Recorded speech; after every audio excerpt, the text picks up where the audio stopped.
Welcome to Shift, a college admissions ACT and SAT podcast for a changing world. I'm Tyler, the founder of Achievable, and we have an affordable ACT course that includes everything you need to ace your ACT test. Full textbook, tons of questions backed by our memory-enhancing algorithm, a built-in study planner, and full-length practice exams.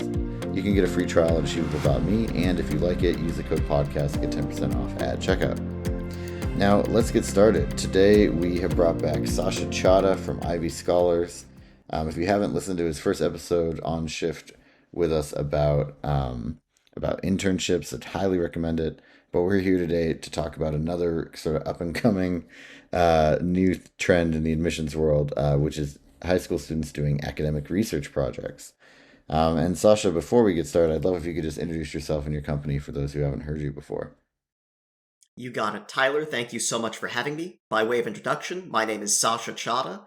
I'm the CEO of Ivy Scholars, a candidacy-building company I've run for about the last decade. It's been our job to shepherd a couple thousand top-tier students from freshman year all the way to acceptance to top-tier universities. Yeah, fantastic. And so today, I think this is particularly relevant for the top tier of students, like you mentioned, right? But let's just first, like, for broad strokes, for people who maybe aren't as familiar with them, go over like what a research project is and kind of who it's relevant for, like what kinds of students are looking to take to do these projects. You got it. Research is similar to other academic projects, but involves a novel conclusion. So unlike the vast majority of other assignments students do in high school, where they're doing something where you can look up the answer in the back of a book, or you can calculate the answer yourself, the point of a research project is to add a tiny bit to the sum total of human knowledge, to learn something that's never been learned before, to explore a new topic. Research projects are also distinguished from standard academic projects because they're generally peer-reviewed. There's a jury of other students, graduate students or professors whose job it is to look at the research and judge if it's been done to a standard that they'd consider publishable within their venue. Hmm. Right. So then at that point, I mean, this is kind of the big leagues a little bit, right? Like, frankly, if you do, let's say you're president of the robotics club or whatever, there isn't really anyone that's going to check in how well you did that job, right? Or how well you did at your internship. Like you get a letter of recommendation maybe and you write about it. But at the end of the day, this is a lot more rigorous, I feel like. Well, that's correct. Often, when students are publishing in peer-reviewed journals, their work's looked at by other scientists, sometimes the professors at the universities to which they're applying. Right. Yeah, and it's also because you're in this very specific field, it is a small universe, right? Depending on which field you're publishing in. Levels of expertise are pretty high, but I don't want to scare students away from research. The fundamental Hmm. structure here: you get data, you cite it, you analyze it, you interpret it, and then you draw conclusions, is the same as the vast majority of academic projects. It's just the standards are higher, and students have to hold themselves to a higher standard to be accepted. Right. Yeah, so let's talk through what the pieces of a research project are. I think that they'll just be good to kind of outline it quickly, and then we can talk about, all the different tips and tricks for doing this. But I think first, basically, I want to go through kind of like the different steps of the research project. Do you mind helping me do that? I'd be happy to. So, in overview, the point of research is to add to the sum total of human knowledge, unlike in high school, where the point of an assignment is generally to just demonstrate your competence. To that end, where high schools are mostly teaching institutions, their job is to evaluate and educate students. Universities are fundamentally research institutions. The professors do teach, but it's their main job to do this research. So, when you're creating a research project, the best way to think about it is as a way to communicate with other people in your field, other scientists, or literary critics, or legal scholars, and a way to organize all of your thoughts so that they're able to follow your sources, your data, your conclusions, and ultimately build on the scholarship you've added to their field. So I'd like to break this down into 8 pieces for Ivy Scholar students. Hmm. The first is an abstract. Abstract's the first thing everybody reads when it comes to research, and it's super important because people's attention spans are so short. In a generation of TikTok and YouTube shorts, I like to think of abstracts as the short form content of academic research. Right. And while I think this leads a lot of students to underestimate them, I think it can be really fun. An abstract is your chance to prove your idea is going to stand muster, to summarize your paper really briefly, so people who want to look at it for 10 seconds can determine if the paper you're writing is relevant to what they want to study or if they need to look elsewhere. Right. Or even if they just want to read about it, right? There's a little bit of, I don't know if this is fair to say, but like a little bit of marketing to it. You're not wrong. A good abstract details your thesis and your data collection process and your conclusions, and it gives that top line impact of what a reader can expect to learn about and take from the article you've written. Hmm. Great. So we shoot for an abstract maximum a couple hundred words, and I love the challenge of students identifying the most important aspects of their argument. I think it teaches them to prioritize how they're communicating with other scholars, and it's real good practice for the presentations they might eventually do. Right. Well, it's like that old saying is, it's easy to write a long essay, but hard to write a short essay. Like oftentimes you will learn a lot by just trying to distill down what you're trying to do into something short. Very true. Yeah. So So yeah, go ahead. sorry, once you've distilled down, you've got an abstract. The abstract will give readers an idea of if they want to read through the rest of the paper. And then there's the next step. You're writing a thesis statement and an introduction. So, much like high school papers, the point is to introduce the question you're asking and the argument you're making. And the biggest challenge I've seen here is making sure students know that they're not just info dumping facts, but that they are explaining relationships between concepts, that they're giving a context for the phenomena they're exploring. I think especially for new scholars to a field, it can be tremendously challenging to identify what pieces of the field need to be explained in the intro and what would just be reinventing the wheel or adding extraneous detail. But my goal is that even non-experts, people who don't even have a bachelor's degree in the field, will understand the background of what students are researching after just the intro paragraph. Right.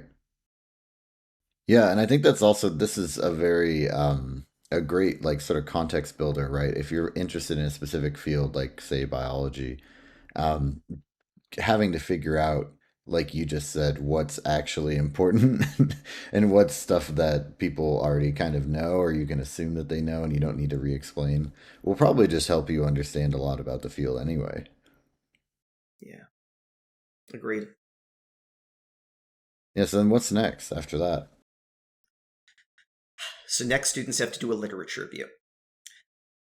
The ideal is that students have a great research mentor, maybe from a local university, maybe from a private institution like a for-profit company, or maybe from a college consulting or candidacy building organization like Ivy Scholars. Hmm.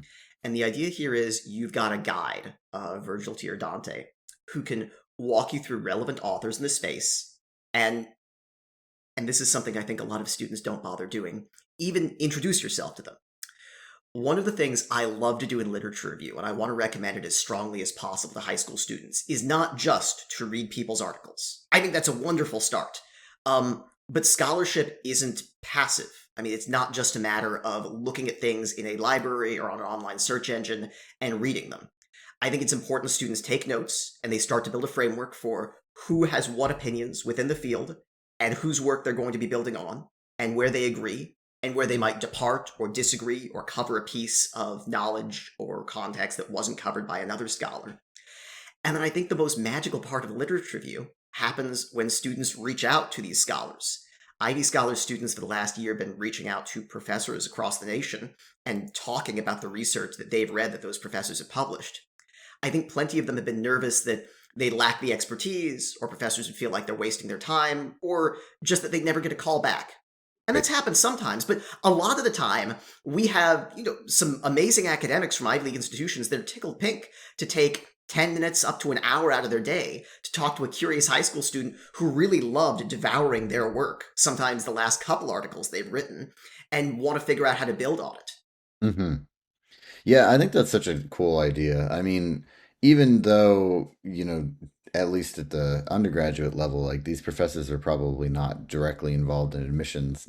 Like I'm sure there are sometimes, but I think it's more rare than at the graduate school level. I also definitely think that it's a really cool way to like start to get to know people, right? Even if you don't go to their school, like you still might end up interacting with this person sometime in the future. And in the meantime, you're getting real, like you're having real conversations with professors about like real things that they're working on. And I mean, that's pretty interesting by itself, right? Even if it doesn't necessarily lead to an admissions outcome, if you're really interested in the field, I think that's pretty cool. Um, the other thing I'd also say is I think that this is also the blessing of doing something that's somewhat hard and rare, right? Like students can't just skim a paper and then write like a little email and do that because it's a tactic to try and get in, right? Like you actually have to do your homework. And I think doing it in a meaningful way is part of why it's like special and why those professors are happy to write back. Yeah, I hope as many people as possible take this to heart when listening to your podcast. That what's special about students doing research is very rarely that these students enter as geniuses who are experts in the field. I think Yeah, that's an unrealistic view. Students with enthusiasm, who love reaching out to other people in the field, having read their articles, and having genuine, in depth, passionate conversations, tend to have way more success than students who just have, higher test scores or something like that coming in. Dedication and not raw intellect, I think, is by far the biggest factor in succeeding in one's research. So, in addition to engaging with the scientific or literary or intellectual community that you're doing research in, the literature review is also a chance for students to get a sense of where their work might fit. Now, very often, students will start by reading top journals, something like Nature or Science in the biosciences, or Philosophical Review for philosophy. And these are amazing, but it often takes top tier professors years or even decades to finish publications there. So it's important we understand that students don't need to have 3 million scholars reading their work per month. right. But what they should be looking for is some examples, role models from journals with an impact factor that's in the single digits. Maybe a couple hundred to a couple thousand people read them per year. But make sure that they understand that while they don't have to shoot for the stars and try to apply to the most competitive journals, they should be holding themselves to a standard of their peers. It's critical that they write something people want to read that's going to help other scientists or literary critics or legal scholars out there, and that they're not submitting a class assignment where they're trying to fill a rubric. They're talking to people in the intellectual community, learning from them, and then trying to write something that tells them what they genuinely want to know. I think it's a transition that people don't even necessarily make before they get out of college, right? But it's the transition kind of from doing school stuff to doing like real world stuff, right? I think that there's a pretty big difference between like what's going to get you a good grade on a paper versus what will actually be relevant to, the field that you're in or the world that you're trying to enter. So I really like that. That's really cool. So, when we're finalizing the literature review, the last question I like to ask students is, so what good is your research going to do? I think a lot of students are used to writing, for example, English papers about Romeo and Juliet without feeling like they're going to add to the body of scholarship on literature. They want to prove they understood something. Mhm. But the eye opener for so many of our students is that research isn't about proving you know something. It's about giving other people the proof they need to draw their conclusions, to test out their data. Um, I think it can be tremendously fun to engage with a community like this to help students see that universities aren't abstract bodies that want to evaluate them. They're groups of scholars just like them, but more advanced, and they'd value these students as to join as members of their community. Right. Yeah, that makes a ton of sense. Well, so then, what's next on the list here? So you've got your kind of you've started to talk to people, you've reviewed other things in the field. What's the next step? So you've taken your notes, now it's time to organize your data. Mhm. Sometimes this means you're going out and doing your own experiments. A lot of our psych students love doing psych experiments with students at their high school or local undergraduate bodies. It sounds like fun. Sometimes it's a blast. Sometimes you're gathering data from pre-existing data sets. So for example, the federal government has massive programs that gather tons of data on a slew of scientific topics, from ecology and microbiology to forestry and physical chemistry to social issues and social demographics. I think helping students understand that this data is already out there, that they don't need to reinvent the wheel, is really critical to helping students who are enthusiastic about a hard science, where it's often very challenging to get data, especially students who want to pursue something like pre-medical studies Hmm. or environmental studies on specific areas, where being able to get access to the patient or get access to the area is by no means a given. I mean, I think it's the most sort of truth or the most true thing, the most sort of the thing that I think is very important to understand if you're going into this is pretty much all science is built on the backs of other science that's already happened, right? You do not need to start from scratch at all. And in fact, you shouldn't, because that not only is a waste of time, but usually, you know, you're just creating more opportunity for mistakes. You should be taking what's already out there and building on it. And, you know, government data sets are blessedly still very good and very accurate, I think. And generally, knock on wood, widely available. I agree. And there's one more piece of this I think could be really fun. Once students have gathered data in preliminary, I like to facilitate, when their home area allows, them visiting, for example, the Getty Museum in Los Angeles for students interested in art, or graduate level seminars at Rice University in Houston for a few of our students interested in academic topics. I like to send them to places where other academics are working with that data and have them share in preliminary their thoughts, what they've gathered, get some constructive criticism from people who aren't directly helping them with the paper, who aren't taking responsibility end to end, but fellow scholars who might hold them to task a little bit, who might make sure that they're setting a standard for themselves that's going to be what ultimately peer reviewers expect. Yeah, and also it's a great way to just kind of learn a little bit more about this field that you're interested in, right? Like getting to see what the final product looks like on the other side by like attending a lecture. Agreed. And I think for students, especially those who live in rural areas or overseas away from the US, it can be a great excuse to start getting closer to universities in the US and turn what could just be a dry academic journey into something that's also a family vacation and a time a young person can start to understand what their future is going to look like at university. Yeah. So then once you've kind of got your data together, so at that point, do you basically write the paper? Like, is there anything else? Well, after you get the data together, you'll want to prepare visualization, and you'll want to keep checking the visualization, however you're expressing the data, against other experts in the field to make sure you're meeting their standards. But once you're ready with that, your next step is writing analysis and then conclusions. You're explaining what the data means, you're explaining the phenomena you're seeing within the data, and then you're outlining what conclusion a reader ought to draw from this, and giving an idea of how that conclusion situates itself within the research. Yeah, and I think this is arguably probably the part that you need the most help with. Is that a fair thing to say? Just because this is where the rubber really hits the road. Agreed. The best analysis and conclusions are like lively classroom discussions, fun debates. I think a lot of students can get caught up with the idea of making sure their data that they've so meticulously curated is represented, and they lose the passion for communication that a great analysis and conclusion section needs to have, where you're engaging with literature and with other scholars, and you're bringing people along on your intellectual journey. So I think this is the area that benefits the most by far from someone like a research mentor, like we have at Ivy Scholars, helping students analyze what they're saying, how they're saying it, and how they want the reader to take it.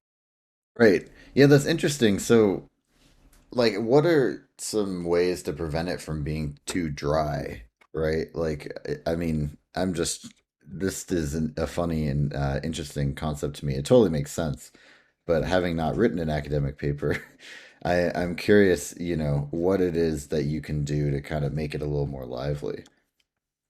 So, contrary to popular belief, These academic topics have a profound impact on everyday life, and they're a lot of fun to engage with. For example, our students who are doing psychological experiments like to ask questions about human motivation and what that motivation says about why people will behave differently in different circumstances. Our students who are doing econometrics, who are doing financial analysis, love to look at different sectors, whether that's mining and resource extraction or technology, and help figure out what companies, what initiatives are at the forefront of leading the change they really want to, and which ones are full of hot air, which I think is a topic that's been on everyone's mind as of late. Yeah. Well, So, fascinating. Yeah, go ahead. even in the sciences where things can seem drier, I think it can be really fun to explain why certain fauna have migrated to a specific location in the US, what factors from environmental change and from human action have led animals to be in the place they are, behaving the way they are.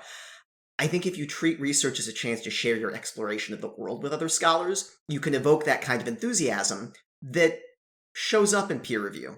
Right. Well, and I think that at the end of the day, your enthusiasm is going to be important for like the future, right? Like again, sort of what we were talking about before. This isn't just a thing you're doing for your college application anymore, right? Like this is you actually starting to get involved in the field that you want to work in someday, right? So having excitement around that and having sort of a first like good foray into it where you're showing that at a bare minimum, even if your conclusions maybe not rock solid, if you show your work and show your thought process, I think people will be pretty sort of engendered by the fact that you're a high school student doing this in the first place. Agreed. Um, I think the audacity, just daring to say I can figure something new out, can be tremendously appealing both for a young person, for their self-esteem and their identity, as well as for universities looking to recruit future leaders in the fields they'll be applying to. Great. Yeah, so then once you've got your conclusion wrapped up, what are sort of the other things that you just need to kind of put a bow on this? So there's two things you've got to do to put a bow on it. The first is a bibliography. And almost all students come to Ivy Scholars knowing what this is, a carefully crafted expression of exactly where one would go to find the data students used and the sources they drew from.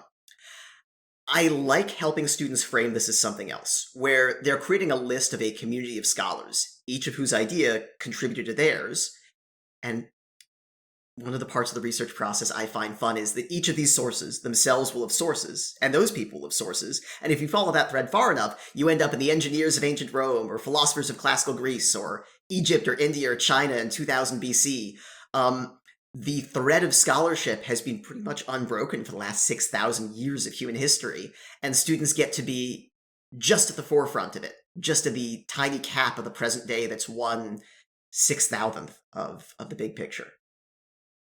Yeah, that's fascinating. It's kind of fun to get to be a part of it, right? Even in your own small way. And then how do you basically submit your work, right? Like, I mean, as I actually am quite curious about this. So, you go through this whole process, but then how do you get someone to read it and care about it? And I mean, hopefully publish it, right? I'm not actually sure if, getting published is realistic for these projects or not, or maybe it's that there's like different sort of tiers of publications. If you could just kind of walk me through all that, that'd be helpful. Sure, that's the case. So, you'll want to make a list of venues. You'll want venues in which a couple hundred to a couple thousand people are reading it, so I like to make sure students aren't submitting to journals where I feel the competition's too stiff, but I also want to make sure they're not submitting to journals where 0 to 10 people are going to read their work. I feel that if you're doing research, it ought to be real, and even if it's for a relatively small community, it needs to be for someone, not just for you, but to add. Once we create a list of venues, I like to sort them by impact factor, which is a measure of how many people read a paper or a journal in a given year. Hmm. Students are generally in the single digits here. We also have a few details to take care of. We may be required to do MLA, APA, or Chicago-style citations, and publications are much more sensitive than, say, high school English teachers to making sure students have dotted their I's and crossed their T's in proper citations. Hmm. Yeah. It's also important to look at submission requirements, page length, graphics, everything that a paper is expected to be.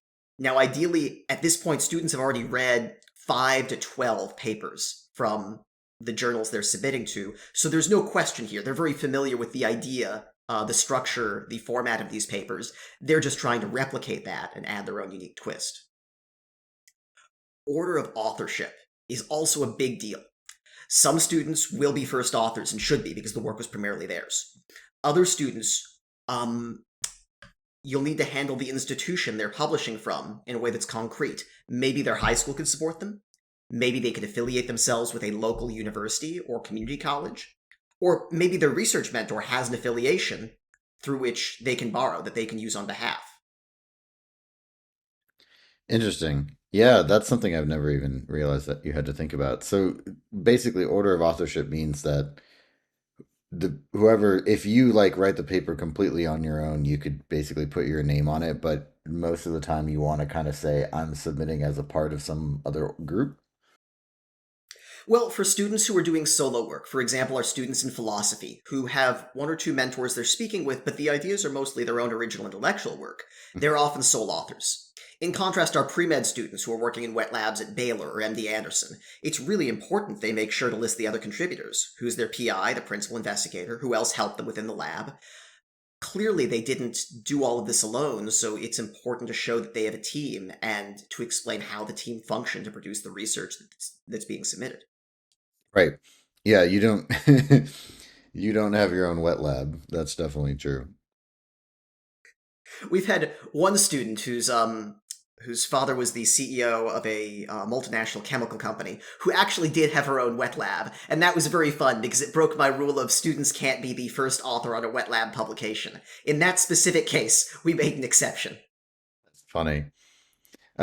Great. Yeah, so then let's talk about I felt like that was a good overview of sort of what research projects are and like how to go through them. And now I'd love to talk a little bit more about sort of like why people are doing these more in high school and kind of going into college admissions, and sort of who's it for, right? I feel like that would be really helpful context for people, and then kind of we can dig into a couple of tips and tricks after that. Even in the last 9 months since we last talked, admissions has gotten about 5 to 8% more competitive across the board. For Ivy scholars and other companies like us, that's concentrated with top tier institutions, generally the top 50 universities in the US. Mhm. All of these are research universities. It's their job to do research and add to the sum total of human knowledge. And all of them care that students are passionate about that mission, and that students, even if they end up in a career that doesn't intersect with academia, have the academic skill sets necessary to identify a topic, read through the literature, build an understanding of what exactly it is they're trying to seek out, get data, analyze it, conclude, and then be able to share this work with whatever peers or community that's important to them. So, research has always been critical, and in an increasingly competitive college admissions environment, it's one of the best ways students can demonstrate intellectual vitality. That they've got the drive to not just do well in a structured classroom environment, but to start their own project, hold it to the scientific standards that real academic communities expect, and see it through to fruition. Right. Well, like we talked about earlier, I think there's a ton of really good skills and things that you learn in doing all of this. Um, and I also think that, I mean, it's kind of like what I mentioned earlier. The other thing with college admissions, not only is it just getting more competitive, but like so many of the things are becoming kind of table stakes, right? Like I saw a chart the other day, in like the Test Prep Tribe Facebook group. I don't know if you've heard of that one, where the average GPA for Harvard admittees has steadily risen to now it's like a 3.8 or something, right? I've seen stats like 40 or 50% of America has a 4.0 GPA or better, which is crazy. And then, of course, because of that, everybody got into extracurriculars. And then because of that, everybody got into internships, which is what we talked about last time, right? So it feels like if you want to do something that really stands out and isn't super crowded, you've got to be also thinking about kind of like what's the next step, right? Like I think that's maybe part of the reason why this is something that people are looking at to stand out. Tyler, I see where you're coming from. You're right, admissions gets more competitive, and students are looking for ways they can demonstrate their candidacy for universities.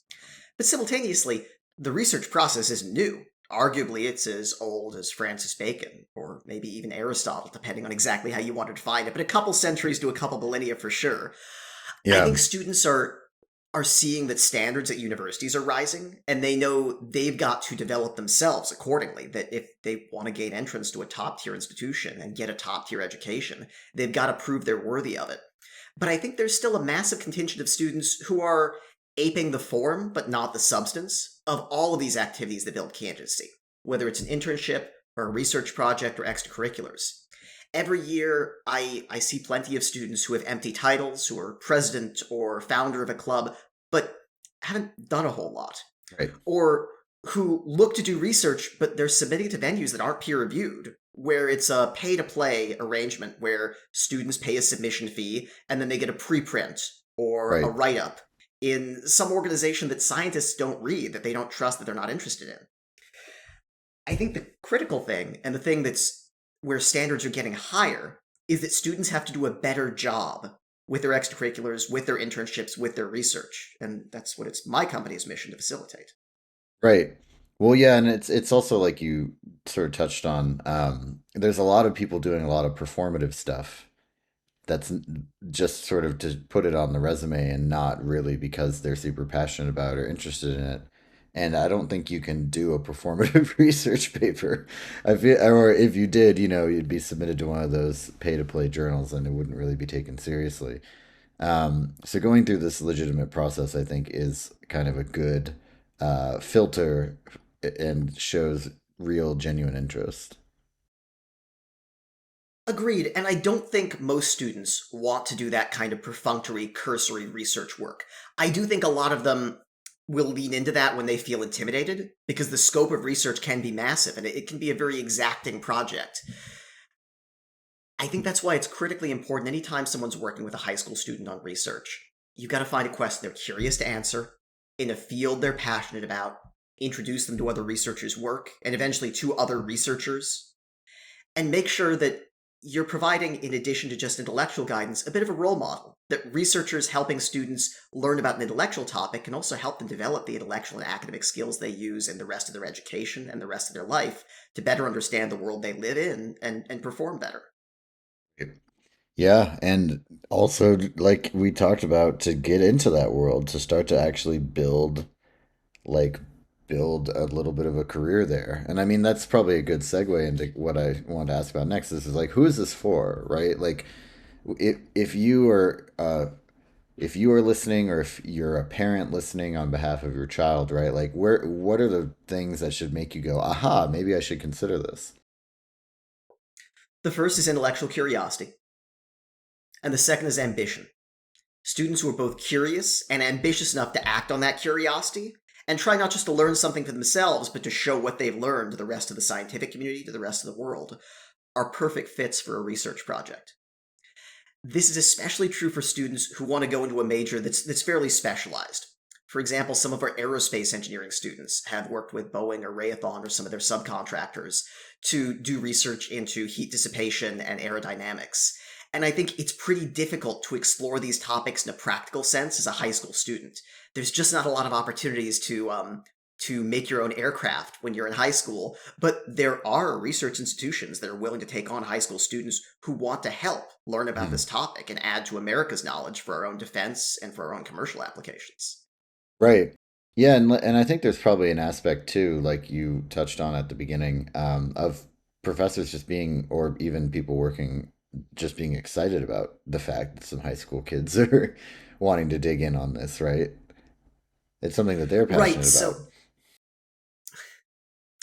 I've heard one of the challenges we faced at Ivy Scholars getting started with research is so many of these articles are gated behind a publication portal.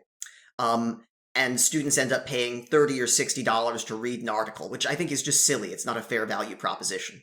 Hmm. So at first, we started reaching out to different professors who'd written these articles to say, hey, would you mind sending me a PDF copy? I'd love to read your work, but I don't have a JSTOR subscription.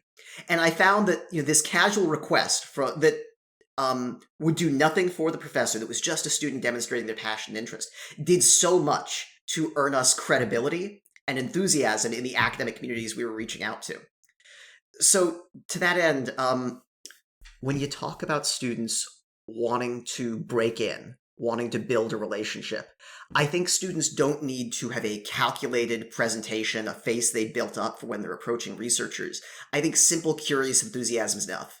Hey, I read one of your articles, I saw another, but would you mind sending me a version because I don't have access? And by the way, I've read your article. I'm calling you back a couple weeks later. Maybe we can find 10 minutes to talk on the phone about some of your conclusions. Right. And showing up prepared to that call. Showing up prepared at every step, really. Yeah, I mean, I think this is actually another good segue point to just talk about how to build these relationships, right? Because I think that is one of the things that you can get out of this kind of guaranteed is a strong word, but it's like you'll have an opportunity to build relationships by doing this, regardless of which school you go to, or whether or not your paper is super successful.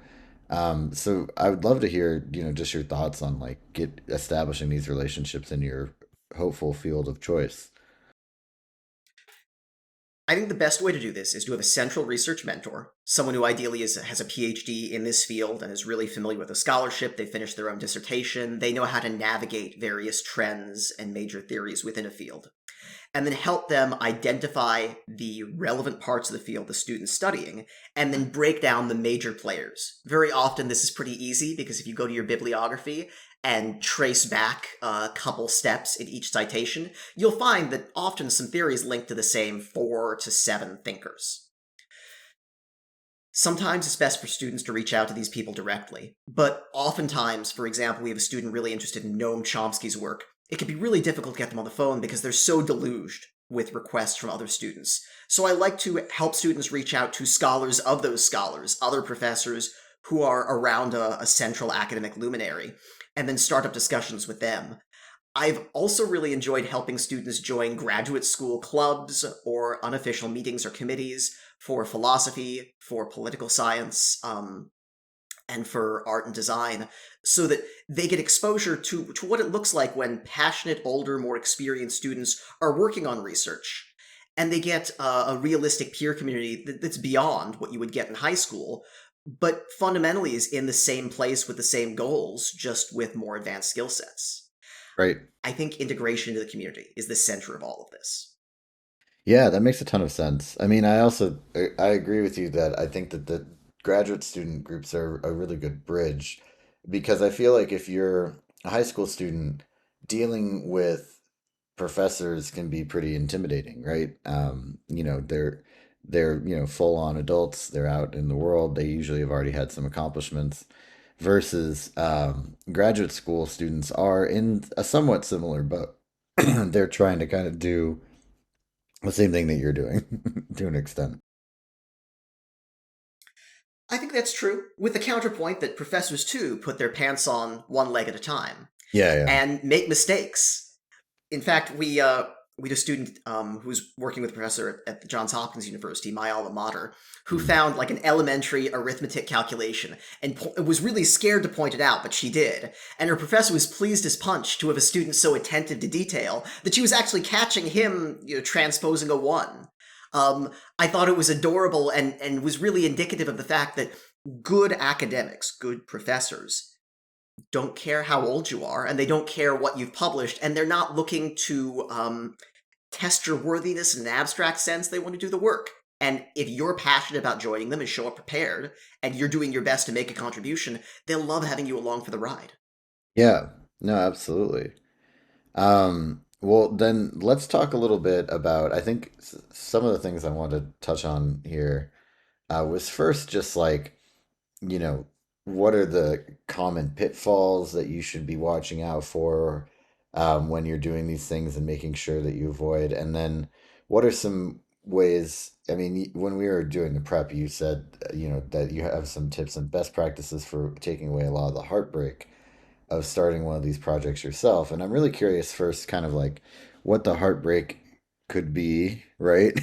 And sort of what are the things that people need to watch out for when they're going into these things, and then how you can avoid that. The biggest heartbreak for students is when they realize they're asking the wrong question. But this is also an inevitable part of students' growth as an intellectual and a researcher, so it's our job at Ivy Scholars to help students zero in on the zone and the question they want to address. But as we start gathering data, we'll often see maybe this is headed straight for the Journal of Disconfirmed Results, and it looks like our initial hypothesis is relatively trivial. Or maybe the data is not available, or is going to be really difficult to gather, or there's legal, ethical, organizational, logistical complications in gathering the data to answer the original question, and we need to pivot. We need to frame our idea differently. The intellectual flexibility of understanding your subject area well enough that when you realize your first method of framing your question isn't going to work, that you can move on to a second and a third and even a fourth, I think is the most important thing for students seeking to embark on a research project. The point of research is to learn, so if everything goes exactly as you expected, you're probably not getting as much out of this as you could. I like to teach students that when they're redefining their question, when they're retargeting their goal, this isn't a sign of failure or compromise or that they didn't do things right in the first place. This is the learning process that even the best of professors do in research, and it's something they should be grateful for. Right. I mean, these. I think learning is supposed to be an exploration, right? You should be sort of pivoting along the way based on what you've learned and get. But I could totally understand how students might say, "I want to prove that the sky is blue or whatever," and then they find out kind of through their workings that it's really more of an aquamarine, and they're like, "But I didn't do it. I didn't prove it." Right? I could see that trap and falling into that trap. A successful scientist asks questions and gets answers, but maybe not always the answers to the questions they were asking. Right. Or the answers that they hoped for, which is kind of the point. You should be happy with the answers and kind of intrigued by them, regardless of whether they were what you expected or not. A lot of this makes its way into our students' college essays.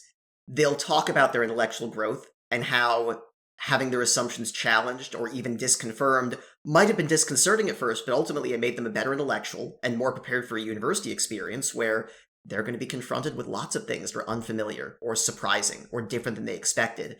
And that's a challenge they now know how to handle and keep rolling. Yeah. And then let's talk a little bit about just any other kind of like advice, tips, like, pitfalls to avoid or like things that you should do. Just sort of more general advice on this topic. Organization's critical in research. In the first stage, in the first 3 to 7 hours, Ivy Scholars works with students to make a preliminary plan with dates and benchmarks for when we're going to finish the abstract, the introduction, the lit review, the data, the analysis, the conclusions, the bibliography. Then we chart out all the venues we'll be submitting to. We note down all their requirements in terms of citation, in terms of authorship, in terms of gathering the data, in terms of formatting. And then we list all their deadlines for submission, as well as if they allow simultaneous submission, if you can send the same paper, the same presentation to multiple venues, or if you can only send it to one at once. After we build this plan, we go back and revise it after we finish the lit review, because so often we know we need to update our plans because we've learned new things or circumstances have changed. I think planning and keeping those plans flexible is really key to student successes, because when you're embarking on a big research project, something that might take 60 instructional hours and 300 hours of homework on the student's part, that's basically a whole nother class in high school. Classes have syllabi, they've got a teacher leading them. If you're doing all this solo, the obligation's on you to be way more organized than your peers would be. Right. Yeah, and I think that that's where having a mentor could be really important, or having, your parents' help, or just, I think that the organization piece of it is quite challenging, right? The It doesn't organization have piece to be. and kind of and kind of just like the guidance on doing academic papers at all. I think that's probably the two areas where mentorship helps the most. I agree. Students who don't have this mentorship, I think, still have tons of resources they can learn from. ivyscholars.com is some wonderful examples of not just students who've finished their research projects, but what research projects look like in progress, different data sets that are useful, different analytic techniques students can use to analyze those sets to draw conclusions. I think there are a lot of pieces out there that diligent students can use to assemble an understanding, but I agree, nothing beats a mentor who wants to understand you, who knows the field and wants to get to know you, and then help the two of you grow together. Right. Yeah, you'll probably learn a lot more from that mentorship relationship even than than even the or you could learn as much from that as the process itself, which could be very helpful. This is why I tell people great research isn't plug and play. You don't just find someone to work with, maybe a grad student who's already got expertise in the topic. You look for a mentor you personally admire, who has character traits you like, who has an intellectual bent that's similar to what you want to follow, who has accomplishments that can serve as a role model for your goals in your personal and professional life. I really believe candidacy building mentors and research mentors to Ivy scholars need to be amazing people that students love working with. And I think to the extent students can be picky, even though it's very scary at first, it can be great to interview two or four or even six different professors who you might do research with to find the one where you have the best fit, the best click. Yeah, do you have any thoughts on sort of how to find those people? Like just in general, like kind of how to like build your list of people to reach out to and start that process? So start by looking at the topic you want to research and looking at the bibliography there. Look for authors who are still active. Every university page will have a faculty page on their website that'll let you see who's there and what they've published. And Google Scholar will often collate by name a list of all the publications someone's been involved with. So when you start finding articles you're interested in, you can find the scholars you're interested in, you can look at their history of what they published. You can often also find the kind of work they do with students, sometimes the classes they teach at university. And from here, our students very often will either cold email or cold call, or they'll fly out to the university and ask to set up a visit. And the personal touch, showing that you've done your homework on the professor, you know what it is they're writing about, and you've done your best to understand it solo, and you've come with some meaningful questions that are a good use of their time, earns students a lot of credence and respect in these conversations. Hmm. Yeah, and I think it's also important, like you said, to just maintain a really high level of like professionalism and preparedness throughout. Like if you get this professor's time and you kind of show up and are like, "Hey, I just wanted to like have coffee and like hang out," like they're going to be like, "Okay." It won't be the same level of credibility as if you showed up prepared with questions about the topic at hand. So, what we do to help our students prepare is we'll go through the literature review and they'll read at least three pieces from a professor's recent publications. They'll come up with questions that they write down, and then we'll work together to answer and explore them so that they can come in and say, I have some prior knowledge, here's my current understanding, and here specifically is what I want your thoughts on. And then I like to do a practice interview where they're practicing asking their questions, listening to potential answers, getting the wiggles out of nerves and anxiety so they're comfortable in a conversation. So that by the time they're speaking with a real professor, it feels like something they've done before. It doesn't feel too novel or intimidating. Right. Yeah, it makes a lot of sense. Yeah, I think then just anything else that you wanted to cover on these academic research topics today before we wrap up. No, Tyler, I think you've done a really fantastic job walking through a lot of the details that high school students and their parents need to know about research, and I hope this helps your listeners advance their educations. Yeah, no, thank you for walking us, all of us, including me, through this topic that is, pretty involved. I mean, I think that it's definitely. I hope that with a lot of things in college admissions, I hope this is one of those things that moves things in the right direction, where people are really focusing on diving deep into what they actually want to do in their career and in their life and having that be sort of the cornerstone of their admissions process rather than being the president and founder of six clubs that don't do anything. Agreed. Doing something is definitely the way to go. Well, thank you so much. This has been Shift, a college admissions podcast for a changing world, hosted by Tyler from Achievable with Sasha Chada from Ivy Scholars. And you can get a free trial of Achievable's ACT course by going to achievable.me and be sure to use the code podcast if you like it to get 10% off.